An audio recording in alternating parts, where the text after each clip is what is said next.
So Tibor, great to see you again. Great to see you. Really Likewise. great to see you because I didn't see you for about 2 weeks. You were quite busy, and we found the time, which is important. So today we're gonna discuss and talk about meditation again.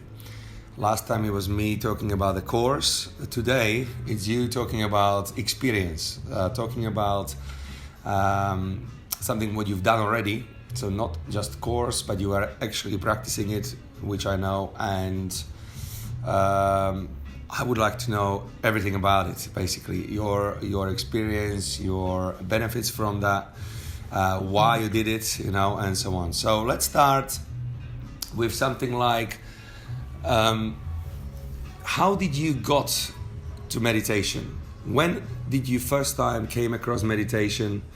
Where was it? Was it here? Was it in Slovakia? Did you hear about it? Did you read about it? Was it something which straight away was interesting to you, or it took some time until you actually started to practice? Well, that's a good question. And funny enough, my first experience with meditation was through movies. So when we grown up in Slovakia, Czechoslovakia, under communism, we had these Chinese martial arts movies, like, I don't know, The Warrior from the Yellow River and all these things which were very, very old. And because I incline always to martial arts, and I seen in these movies people doing crazy stuff like meditating, and suddenly they were flying, all these things. So that was the first time when I said, wow, that's cool, I would like to do something like that. Obviously it was just a movie thing as a young boy, teenager in my head. And then in the late teenage, when I went deeper into practicing martial arts, then I understood basically that it's not just the physical part of it, but you have to have the mental part of it. Okay, so when you're young, obviously the mental part you kind of pushing to the side, and you gonna want to be physical, want to be strong, and do all the crazy stuff that you can. But obviously the mental part is very important to it. And then just slowly start getting some books about these things where it was written that it is important, and all these Shaolin monks or these warriors, a part of the physical training, they did a lot of mental training through breathing exercises and so on and so on. So when you did this physical training, as you say, what type of martial arts was it you did? When I started first time? When you started first Well, time? first time it was basically through whatever we able to do, so we were copying a lot of movies. Then later... But was it in a club, or was it just with your friends somewhere on a garden? First it was with the friends. We were into Shaolin Kung Fu, seeing the 36 chambers of Shaolin. But obviously there was no Shaolin training around us. It was nearly impossible that time. So it was through movies, then like I said, through books and things like that. Later obviously did some karate, judo, but it was very sport-based orientated. So the spiritual part of it was not there. Was there any teacher when you said later it was karate, Yes. it was this and this? So this was, I assume, in Slovakia. Yes. Was there a teacher who was actually first time exposing you to spiritual side, not just the physical? That he was probably training you physically, but he was probably saying to you there is another part to it. You guys needs to go into that spiritual side. When I started to do Aikido, my judo teacher basically he was teaching Aikido as well, and he was the one who kind of was very close to Bushido. Bushido is the Japanese code for a warrior, and he was telling us he was doing some meditation and all the ceremony, all these things. So that was kind of first time when I seen somebody doing these things. And obviously through training Aikido, we were lucky enough to travel abroad to Czech Republic or Hungary, and basically we met foreign teachers of Aikido, and some of them were really into it. So they were all grown-up adult men, some of them a bit older as well, and basically they were doing and were talking about it a lot. That basically, let's say, in a case of Aikido, you have to have the physical but spiritual side. Without that, doesn't work. Okay, and that was kind of, I was getting into it slowly and do the meditation at the beginning or at the end.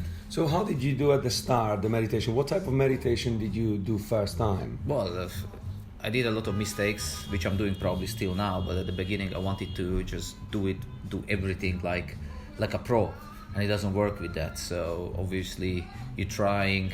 Everybody tells you that you have to switch off your mind, or kind of switch from a daily problems. So you're trying, you're forcing it too much, but it doesn't work like that, as you know. What did you try to think? If you say switch of mind, you try to not to think about anything. Exactly. That was the thing. That's very difficult. I sat down. Like they say, love to sitting, but I was sitting just in a normal seat. You can do it on the chair, and I forced myself to switch off my brain to not think about anything, which never worked. And how long would you try to do that? I was doing it. I tried to do it nearly every day, but only for a short time, because as soon as my thoughts or something disturbed me, I just okay, I don't care about that one. But I think when you're young, it's more like that. So you kind of you want to go into it because people telling you that it's important. But in that stage, when you're young, it's not so important for you yet. So they wasn't really teaching you how to do it. Not really. We were just copying, basically. You were copying. There wasn't yes. really. So when was the first time when you actually there was some breakthrough? There was something like that kind of aha moment. I think I was doing it wrong. Yes. I think I need to. When was that moment? That was later, when I came over here to England. So until that point, basically, I haven't had any teacher who would teach me or who would focus solely on meditation. Yes. They just did it as a part of it. They said to us that okay, and I think one of the reasons why they did it that way was because they wanted us to, or they wanted us to kind of figure it out.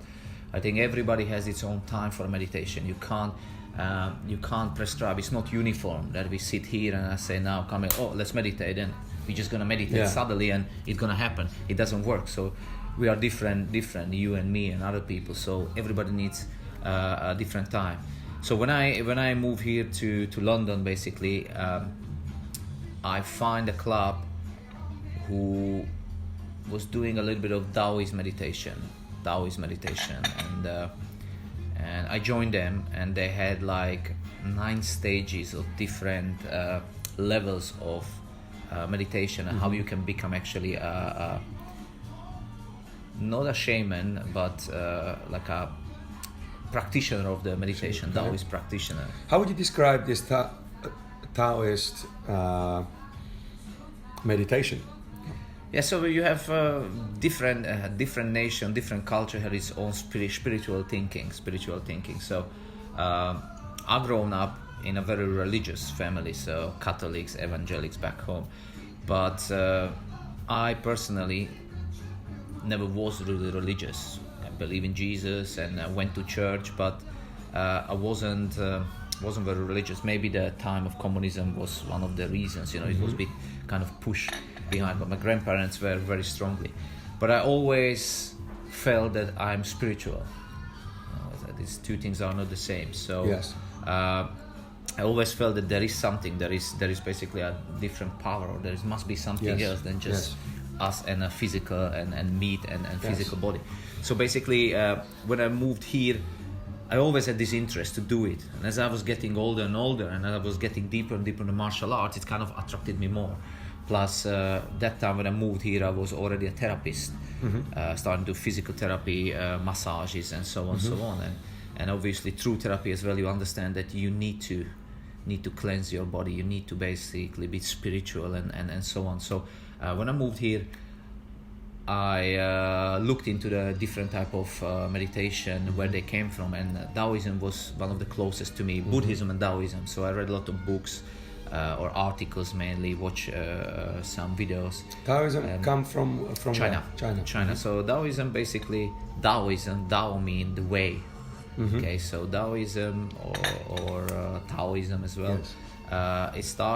They said it started a form of shamanism. So the people used to be shamans, they were like a local healers. People came to them and they could talk to spirit. They knew how to heal people, through herbs. How much do you believe in this yourself over the years? That's a good question, but it was a belief. Yeah, I say it's a belief, but these days I say it's not about a belief. It's basically just happening, So people ask, why you believe in this, why you believe in that. I wouldn't call it anymore belief. That time it was kind of belief. More I read, met a couple of interesting people. It was kind of, oh, I believe in this one, I want to do it. But these days I don't call it belief. I call it a part of the life. Basically, it is. It's like you don't need to believe that your heart is beating or anything. It's just happening on its own. So tell me a little bit more specifically how this Tao meditation works in practice.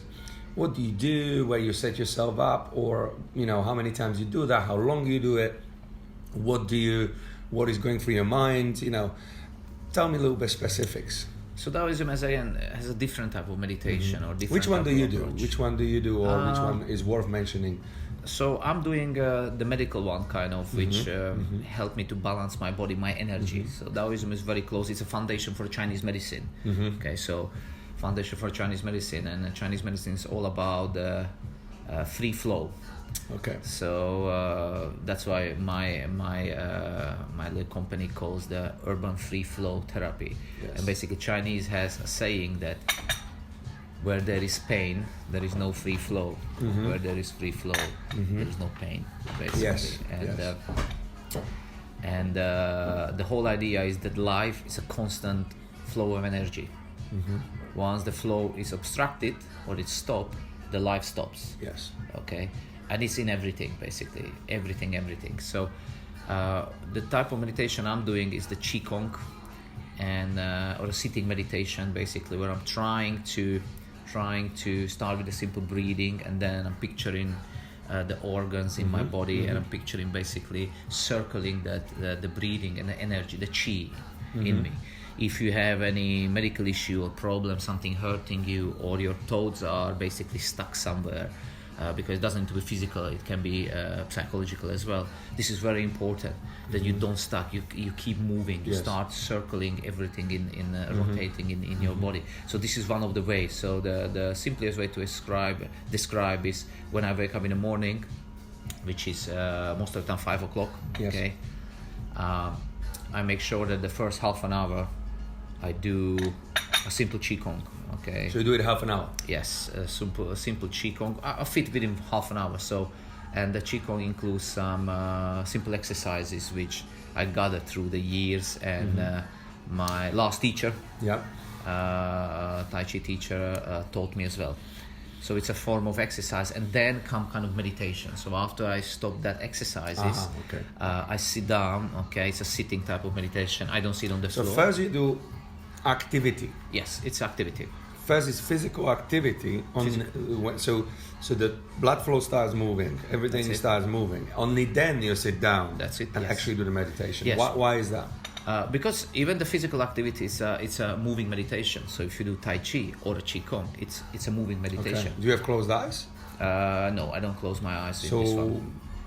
a lot of people would ask, how can you meditate when you have open eyes and you're moving? Exactly. It's the focus again. What do you focus when you do that? So I focus on the movement, I focus on the breathing, okay, and nothing else matters around, okay. So it's same like a Tai Chi, or like I said, a Qigong. It's a moving meditation. Yoga would be something very similar. Although these days people you do yoga, for stretching. Yeah, stretching, or very Western thing. They buy all the clothes and they go listen to this music, and sometime in a year they go somewhere to a retreat and they feel all vibe and hippie and everything. But actually that type of yoga is a very Western yoga. I mean, the original yoga is something else. It's a way of life. You don't do anything, you don't force anything, everything happened naturally, and you basically into the movement or into the stillness you add breathing. So the type what I'm doing is I start with moving, so it's a kind of physical, but you focus your mind and your breath into it. Got it. Okay, and so you can do that in a room. That's it, and that's the meditation already, because you close everything out. Other things, you're focusing just for the actual movement and just for your breathing. Yes, right there and right in that moment. And you don't get distracted with your eyes, because your eyes are open. Yes, you're so open. You obviously still can see things, but you are able to just focus on still. You are able to focus on the movement and breathing, even though your eyes are open. Exactly. So was that hard to do that, or was it came to you quite easy naturally? That you were able to focus on just movement and breathing, or first when you had your eyes open and start moving, all sorts of things were going through your mind? So first, before I learned the actual movement and I learned it as a sequence, I was focusing and kind of distracting by the movement, because you need to learn it, you know. So I was like, oh, I forgot this. Oh, I need to look at it. What is next? Or yeah, what follows after this? What follows after that? But that's a very beginning. Once you get this, it's a routine. How long did it take you since until you got to the routine? A routine. It's. I would say I kind of change the routine every day a little bit. Okay, so there is a certain routine, certain exercises, but because how many exercises is it?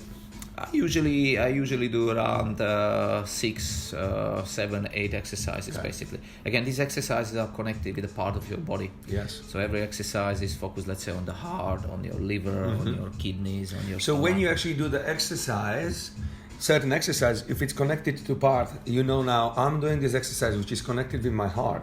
Are you thinking that the flow is going through your heart when you're doing that exercise? Not while I'm doing the exercise. I have that idea, but I don't focus anymore into it. Okay, that comes just focusing on breathing. Yes, breathing and the correct movement, basically. But again, as my teacher said, it should be something which flows naturally. You should not force it. Okay. You know, so even if you forget a certain routine or you forget the movement, you should not go. You should not feel guilty. Oh, I forgot this and that. You shouldn't judge yourself. Yes, basically. And after I finish this one again, then I sit down, and that's come the still meditation. Yes. Okay, which basically I calm down, focus just on the breathing. Okay, there are different types of breathing. Focus on the breathing, try to calm down, and then there are different types. of one of these type of the Taoist meditation is that you picturing actually your organs, okay, and you thank your organs basically. Great. So tell me a specific example when you help yourself heal some of your organs or some of your joints or something would hurt you. How many meditation it took you to actually heal that organ through this meditation? If you had any specific experience yourself, That I when can't you felt really- like, oh, this organ really was, I don't know, its stomach. Like you had, the stomach is, you know, when sometimes you know it's not 100%. Did you try to heal it through this meditation? Definitely, you can feel the relief straight away. And again, some people call it just placebo. Some people call it that you just pay more attention into it. And again, as I said, and this can be applied to everyday life, where your attention goes, your intention, everything else follows. So body is the same thing. You know, if I say that I'm focusing on something, the blood flows there, you know, more, and it can start healing. And this is all over. That's why I tell you, people tell you be positive. But you say you don't have your own experience where you actually had, I don't know, your back was really hurting you, or shoulder, or knee, or stomach, or kidney, or, you know, you didn't have that, or you had? No. I had experience, obviously, and I do it every day, but I don't have experience where I would say that, okay, it got better in 5 treatments or 10 treatments or anything like that. Sometimes if you have just a little bit of discomfort, let's say in the stomach, and you do this meditation, you focus on it, okay, you can feel a bit of relief. You feel. Now, is it placebo, or is it actually the work of the thing? The bottom line is it gets better. That's it. That is the bottom line. That's the result. Right? Exactly, that's the bottom line. So you can feel it sometimes. If you have more serious conditions, you know, like I had my celiac, which I was diagnosed 2 years ago, basically. You know, that maybe takes much longer, but it's a part of it. So we have to include it, okay? A part of just a physical thing, eating right, maybe exercising, you must have this one. It's a whole picture. Without that, it's something incomplete. It's missing. But talking, let's say, just about the back problem, you know, just with a simple exercise, focusing, and let's say rubbing it. Just if you rub somebody, you know, a lot of time happen, you hurt yourself. First thing you start rubbing. What happened? Basically, your mind goes there because you feel the pain. Focus is there, intent is there. That's it. Blood flows in. You increase the blood flow, which helps with the healing already. Yeah. Okay, so you can call it as you wish, but it works. Yes. In different levels. So. I had this experience, yes. But I wouldn't say that it's anything prescribed. I would say that, okay, I did it for, I don't know, 10 meditations and suddenly I was healed completely. Maybe if you would really have a problem with some organ, you would, because you would probably want to focus on it, when you're healing. Okay, I shift gears a little bit. So now you are in that meditation where you're sitting. So tell me a little bit about how long you do the sitting meditation. How long does that take? And how do you feel afterwards as well? And what are the challenges of that meditation? Yeah, depends on your state, what state you are in. Sometimes you can get it within 5 minutes, 6 minutes, 10 minutes, you know. So you feel that you relax and things happening what should happen in the body when you're doing that particular meditation. What should happen in the body? So let's say when I'm doing this kind of meditation, what I'm doing, I'm circling the orbit. So basically, you're picturing there is a point on your perineum, which is basically just on the bottom between your genitals and your things. That's the point which even in Western medicine they suggest for a women or for a male, the prostate problems, to kind of breathe and work. It's the pelvic floor, they call it, okay, or the pelvic muscles. Yes. So for males it's very important to, as we're getting older, that gets dry weak, you know, so to breathe prostate, that one in. Prostate, for females as well, so we don't have the what's the right word for it, kind of prolapses. So this is very important. It's a muscle, and muscle need to be exercised. Okay, so there is a point basically. So when you're breathing through the breathing, you circulate. So there's a point, it goes up on your spine, you know, can go up through back of your head, comes forward. Then your tongue is actually, the tip of the tongue sit just behind your teeth, you know, and that's when the circle is complete, and it's going front down in front and down. So that's a circle. Now you can do the full circle, you can do small circles which just come up to the belly button, forward and down. And that's the circle of the energy. Now this is one of the main channels, two meridian channels in Chinese medicine, which are connected with other channels. So when you circle, so one is going through the perineum through the back, through the belly button. The other one goes all the way, all the through way, spine all the way up to the basically and down. The tip of your tongue and down. So again, in Chinese medicine, there are two different meridians. One is the Du meridians. Did you teach this? Sorry, did you learn this through some master or through books, or did you have someone in life who taught you this? That's what I was telling. When I came to London, I joined this Taoist training, and as I said, there was 8 or 9 steps to become a teacher, but the first 3 were kind of fundamental for anybody, so to help. And it was through certain, I think 3 months or 4 months spread course, usually weekends, long weekends. And I had a teacher basically who was going step by step, so they teach you how to get there, how to open these channels. Yes. It's something similar like Reiki does, you know, so you try to open your channels, so everything moving. And that was one of my first struggle there, because I was in my first course, then my second course, that was already my third course, and I just felt that it's not happening. I wasn't feeling what other people were describing that I should feel. You know, when I went out to the teacher, I said to him, look, I'm looking around, people giving me this feedback, but I don't feel it, you know, and I don't want to force it. I don't want to tell you I feel something, I don't feel it. And basically he told me just relax, it will come. You just need to train and train and train. And then there was one occasion when we were doing this sitting meditation, and I was circling this flow of chi energy in me, and suddenly I just start shaking. I feel like something open, and I start shaking uncontrollably, you know, to the point when I opened my eye, I got scared a little bit, because suddenly it got out of the hand. It was out of control, out of control. But the teacher was looking at me, focusing on me, and he said, just calm down, relax, follow me, and basically I brought it back to normal, and that's when I understand. That's what he described to me and explained, that I was so blocked that once I relaxed and I let it go, this energy started moving, and the shaking was basically because it was hitting some blockages. Breakthrough. It was still blockages, and that was giving me this thing, which was very unexpected reaction, and it wasn't nothing which I created myself, or I wanted to. I forced myself, or I just pretended it, or anything like. It just happened. It took me by surprise. Wow. Took me by surprise. And from that point of view, I will jump in. I felt it, and basically I was just practicing it, getting better and better into it, and I was doing these type of exercises religiously for months and months, basically every single day, morning, evening.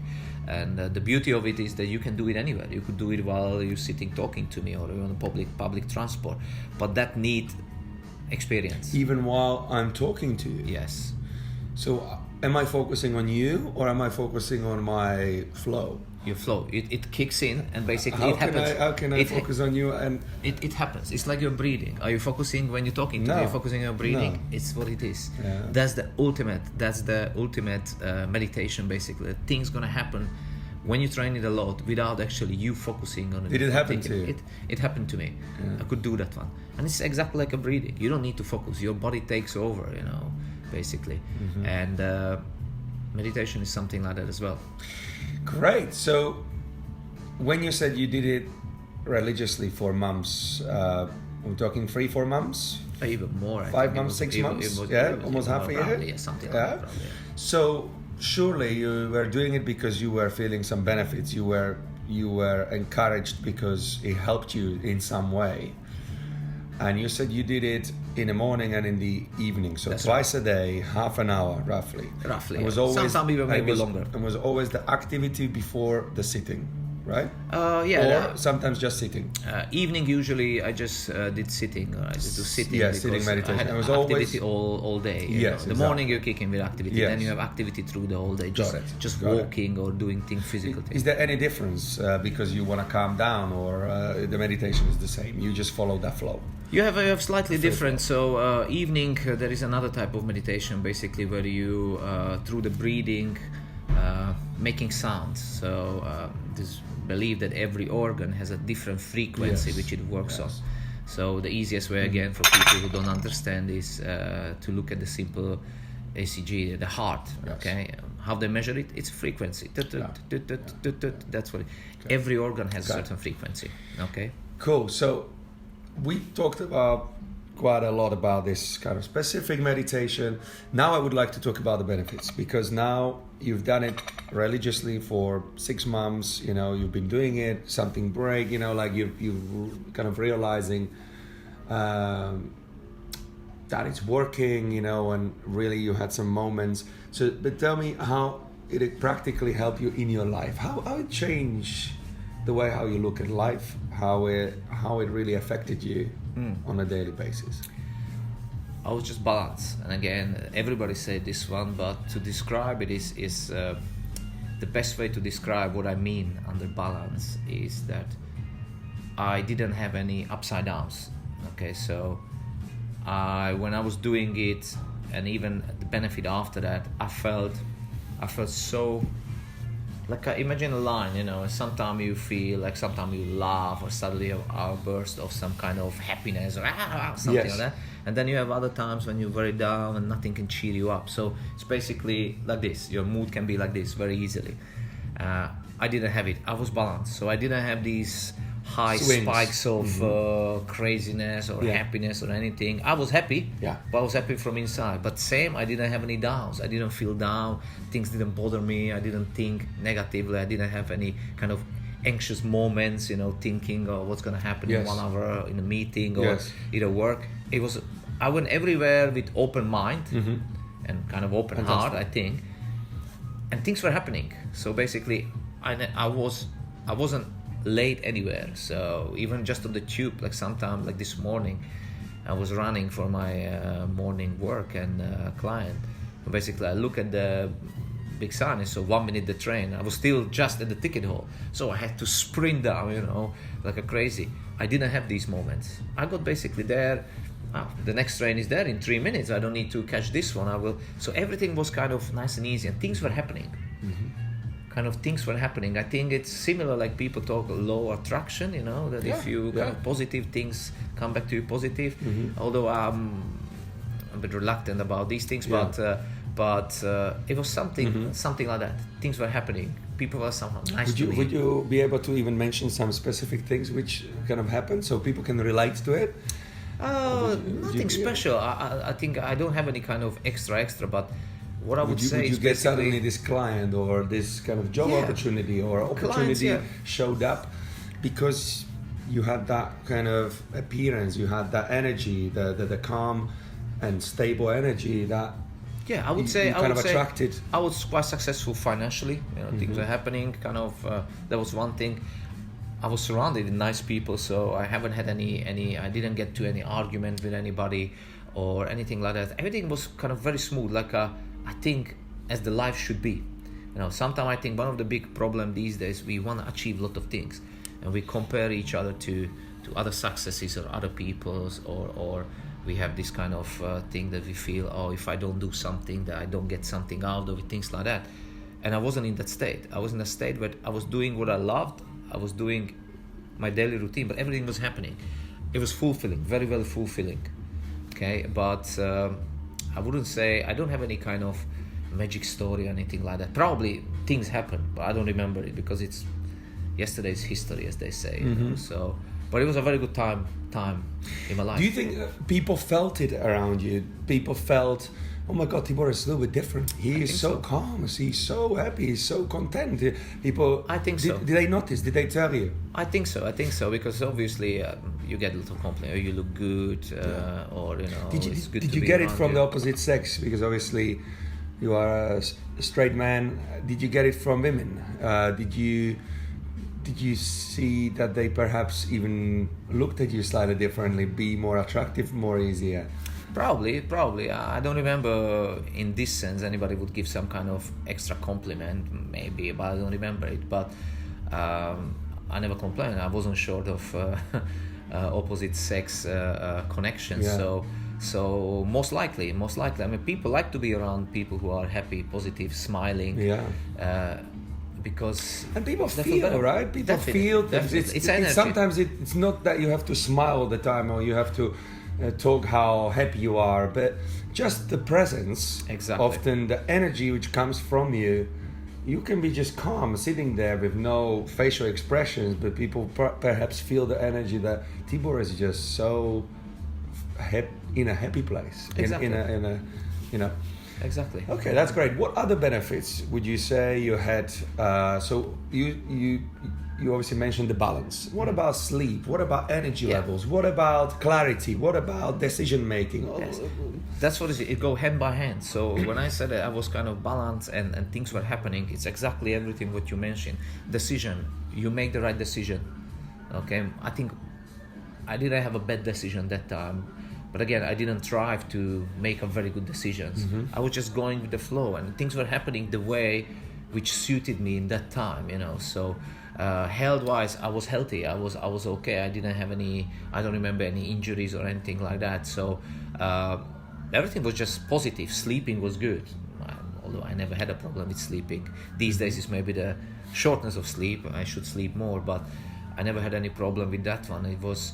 I think it affected me, not I think, but I believe it affected me in every part of the life. Okay. Sleeping, health, and so on, okay. Training, that's clearing great. the mind, business. Yes, excellent. Because I'm asking because I also, for the short time I'm doing the meditation, what I feel is that my mind can even spot opportunities easier. I'm more aware, more mindful, aware of things. Something is happening, or I spot opportunity perhaps a little bit easier. Was that similar? That you would, yeah, definitely. You would be more sensitive to opportunity, or sensitive to that something is coming, or that's a good idea, or you know how it is when you're too busy in your mind. Yes. We are so blind. Yes.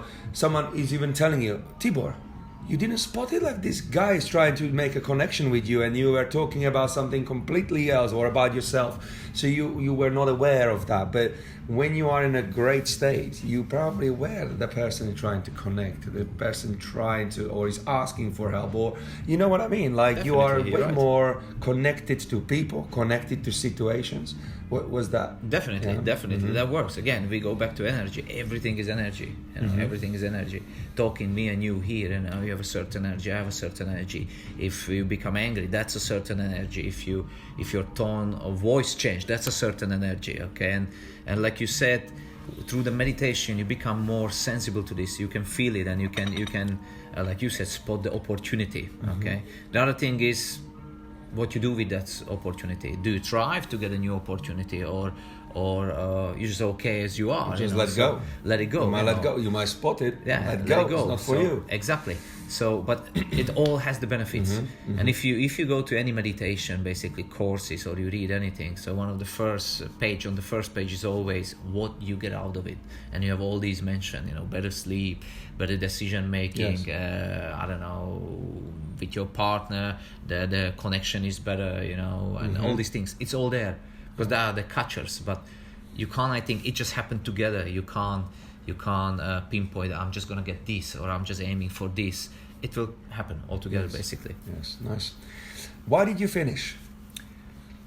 Well, why did you slow down with this? Obviously, you said yeah. you were doing it for 6 months. That time, basically, I was still young. I was in a big city, so I enjoyed the life, partying, all these things, and I got to this stage when I felt good, and suddenly I just become very comfortable with what I had already, and then I said, I skipped 1 day, then I skipped 2 days, then I skipped 5 days here and there, then I did it here and there, and until I was charged up, the batteries were charged and my mind and everything was there, I was living out of it, basically. Yes. And then I had 2 jobs, partners. You literally got busy. Yes, I got very comfortable with what I had. Yes, and you slipped because you got busier, and so it helped you to progress, but once you progressed, you almost switched it for the new lifestyle of being more busier, work-wise, and so on, life-wise. And what do you think? When this happened? When did you start sleeping? How many years ago that happened when you start sleeping? Well, that was around 2009, 10. So we're talking 10. Almost 10 years ago. You started to slip from this. Yes. So what you've been doing for the last 10 years then, when you knew the power of the benefits, the power of how much it helped you, why didn't come back in 10 years time? I was coming back, but not as religiously as I did before. So you kind of go through phases where you go back to it, but you're not doing it consistently anymore. Now, yes. Now again, you're doing it. Yes. So I got back to it much more religiously again back when I started to study university, which was in 2013. So from 2013, you do it also consistently? Yes, I got back. Again, it wasn't the same way like I did when I did the course and I was really into it. But I start with the course, I went back to Chinese medicine again. I start to relearn and kind of remind myself the things through the Chinese medicine, because it's based on the same philosophy basically. And I started to do Tai Chi in 2013, which was part of the unit. Then I joined my current club where I met my current teacher, or teachers I would say, and I got into it. And then basically again 2 years ago in 2017, when I was diagnosed with celiac and my health was kind of crumbling, going down, I stick back into it. It really helped you? And yes, and it was it mentally or physically helped you, or both? I think both, definitely both. It's a part of the healing program. Okay. And since then you're still practicing until today? Yes, I'm practicing. Would you say you are getting similar benefits what you used to when you did it really, really religiously? In some points, definitely. In some points, definitely. But this is changing. We changing. My body change. The environment change. I'm with new people, so everything is changing. But what it helps me to stay about the things slightly. So I'm quite busy. I wake up early, go quite late to the bed. Well, I can say you're very busy. You're very busy. You might not admit it, but you are very busy, because I know you very well, and I think this is one of the things which help you to actually go through it. Keep me, exactly. So it keeps you sane and keeps you balanced, even though otherwise you would be probably wrecked. You know, it would be so stressful. But this is cleaning you, healing you. That's the word. Healing your mind, healing your nervous system. Okay. Exactly. Like some people probably would, go and do the mundane. Drink or take a drugs or anything, kind of escape from the reality. A lot of people trying to have some glass of wine at the end of the day just to unwind. For you, is the meditation or relaxation. Great. Now we will have to finish because we're going over almost 40 minutes now. I think we covered incredible amount of stuff, the benefits, the way how to do it. What else you would like to say and we didn't mention, and you really think actually there is this thing I should also say in regards to my experience or in regards to this meditation? What is it we didn't mention and it's important? Regarding meditation, but belongs to a life generally. Don't force things. Don't rush anywhere. Don't try to force things. Don't try to push anything harder than it should. Everything is its rhythm. Everything has its time, you know, like fruit ripping or building up a successful career. Everything, you can't jump certain things. That's the first thing. It's come from that free flow. Free flow. Yes. Let it go. Let it go. Let the process go in. That's the first thing. The other thing is, if you decide to do meditation, or if you decide to do anything in your life, it's a very important thing that you focus on it and you really want it. You do it.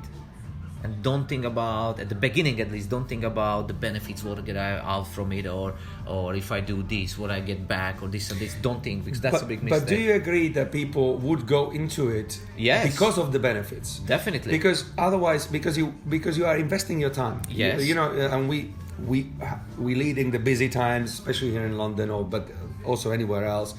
You know, so people, if they decide to invest that time, I think they decide because they want to achieve those benefits. So, but I like the... Yes, but don't force it. That's the thing. It.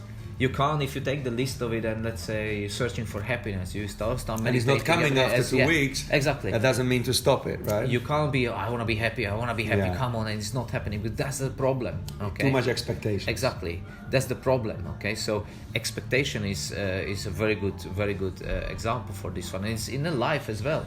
You go to the business, or I don't know, you find a partner, you have a certain idea, okay, you go for it, but you don't have the expectation, if it doesn't happen tomorrow, my business it doesn't bring me that money, or in next month or whatever, it doesn't work, you know. If you really believe in something, do it every day. It need to become part of your life. Yes. Okay, it's not just a little bit of exercise which I do, and if I don't get it, I give up. So put your mind behind it, put your intention into it, okay? Believe in energy it. Do it, yes, do it. It must be your life, part of your life. That's when it's gonna happen. Yes. Otherwise it's gonna be this yo-yo feeling which I experience, and a lot of people experience, which is with the weight loss as well, you know, the yo-yo thing, that you get somewhere, then you go down, and it's always there, and you never get to the stage which people who got there talking about it. And it's the business as well, you know what I mean? Yes. So we have to dedicate the time and your intention, your put behind everything what you believe, and things will happen. Yes. Without that, it's not going to work. I think that was a perfect conclusion, a perfect last message. So for everyone out there, I think this was excellent interview, because people got a really good idea of what is meditation, why to do it, how to do it, and what is behind it. So excellent. Thank you very much, Tibor. It was a pleasure. I'll say one more thing, that if anybody is interested in meditation, or not just the meditation, but just mindfulness, all these things, they can contact me, or they can contact you, because you have experience as well. And when we can help them, give them advice basically, or point them to a certain direction. Absolutely. So, you know. Absolutely. That's important. If you guys are interested, definitely get in touch.